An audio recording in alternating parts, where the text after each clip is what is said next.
Dahil nandito tayo sa abroad, sa ibang bansa, so naghahanap tayo ng paraan sa sarili natin paano tayo gumaling. Dahil 5 araw na tayo masama ang pakiramdam, may ubo, sipon.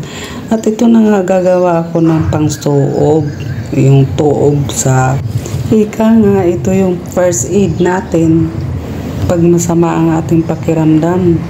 Then, ito na nga guys, kumukuha na ako ng dahon ng lemon.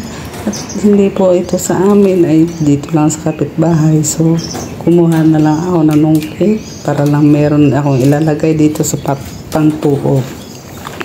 At ginawa ko na nagpapakulo ng tubig. Ilagay ko na ng asin, ginger, tapos ilagay yung yung dahon ng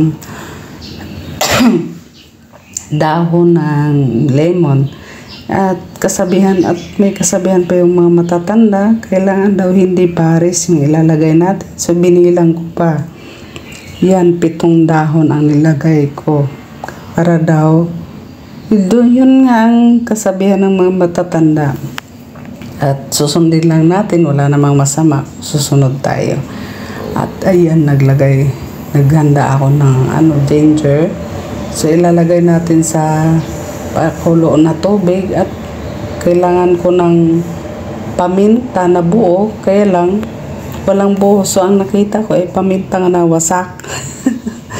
Hindi, paminta na turog pala.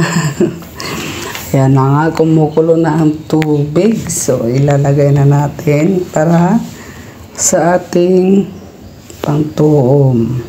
Ito na, ready na siya. So nilagay ko siya dyan. So mamaya saka na siya bubuksan pag nakatakip na ako dyan.